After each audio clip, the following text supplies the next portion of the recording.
Get straight into it. Julia, the market, we closed in the red, but well off the lows. It was good news for the Australian share market. We actually took back a lot of the losses from this morning, and I guess with interest rates now at the lowest that they've been in my lifetime, in fact a 53-year low, it's going to have a positive impact in terms of the share markets. And if we have a look at falling interest rates and the impact it has on share markets, first of all there's a positive impact on valuations as the risk-free rate falls, and of course yields appear more attractive on the market as well, as we see things like term deposits falling. Secondly, growth is usually cheaper, so if companies want to grow, then the funding costs are cheaper, so growth becomes cheaper on the market. And thirdly, usually discretionary spend increases because of the lower payments in terms of mortgages. So if we have a look at the impact on the market today, I guess the retailers were the first ones that we went to look at. David Jones, before the rate decision, was down by 1.6%. After the rates decision, down by 1%. Myer as well, down by 1.7% before the rates decision and down by 1.4% after the rates decision. We also saw Woolworths, Wesfarmers, a positive impact there from the rates decision.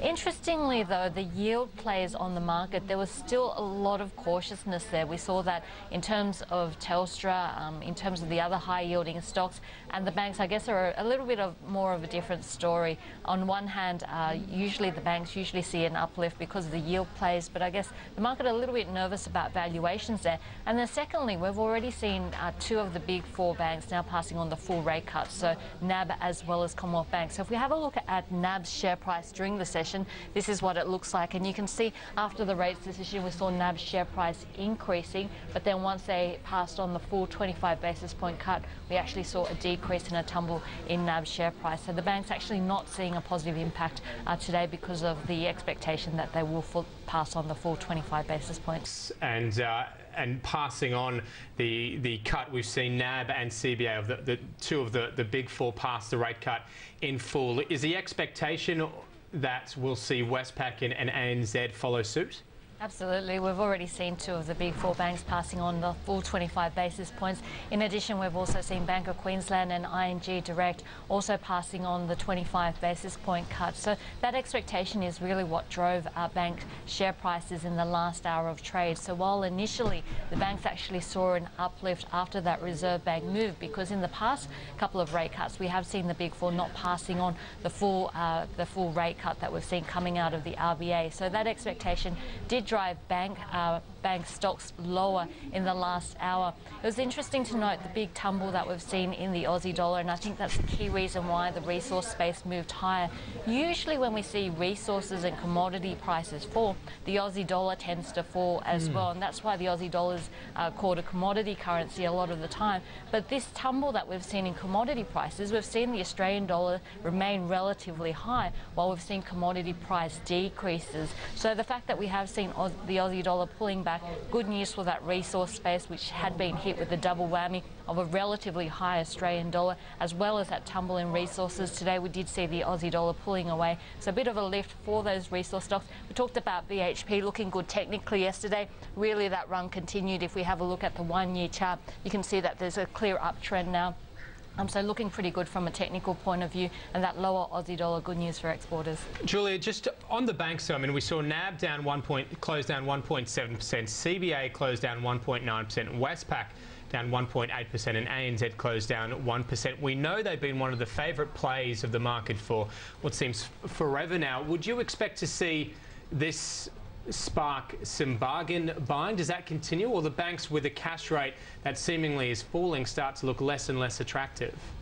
I think with rates still falling here in Australia, I guess the question is what's the alternative? If you are looking at retirement or you're looking at an income stream, there aren't a lot of income type of assets out there anymore. You're seeing a relatively low rate in terms of the 3-year Commonwealth government bonds, which have seen a sharp decrease in terms of yields from around about March this year. So if you're an income type investor and you are looking for that income stream, you are starting to get your hands tied, because we know that term deposit rates are likely to fall. So the other side of the fact that we are going to see mortgage rates fall is that we are going to see term deposit rates falling. And structurally, if you have a look at Australia's population, we are seeing the baby boomers now moving into retirement, so probably a higher demand for some of those safer haven assets. Today, though, the reaction from the banks, I guess more a reflection that we won't see a huge benefit in terms of net interest margins, because if we do see the big four banks passing on the full 25 basis point, we really won't see much of a lift in that margin area. So watching the banks, watching Telstra carefully, because it was a very cautious session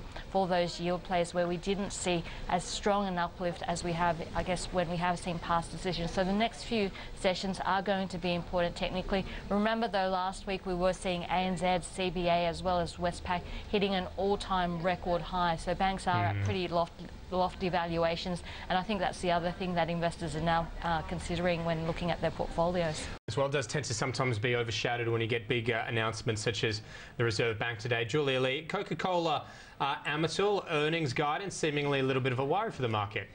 We saw a huge tumble for Coca-Cola shares today, down by 10.5%. So usually when we think of Coca-Cola, we think of a defensive stock. But if we have a look at what's been happening in terms of its business, we've seen softer volumes as well as pricing pressures, a lot of price competition, especially in markets like Indonesia, where we have seen relatively strong growth coming from, and also pressure in terms of the grocery market here in Australia. So we have seen a profit downgrade coming through for Coca-Cola. In fact, for the first half, they're expecting their profit to be down 8 to 9%. If we have a look at where consensus was for the full year, consensus was for 7% growth. So that means tomorrow morning we're likely to see our brokers actually cut their 12-month forecast on this stock, and now consensus is probably going to be moving to more of a flat result for the full year. So unfortunately, a huge tumble in terms of Coca-Cola in the big growth market of Indonesia, where we have seen growth very strong throughout the last few years. We are seeing a lot of competition there from brands like Big Cola, where we are seeing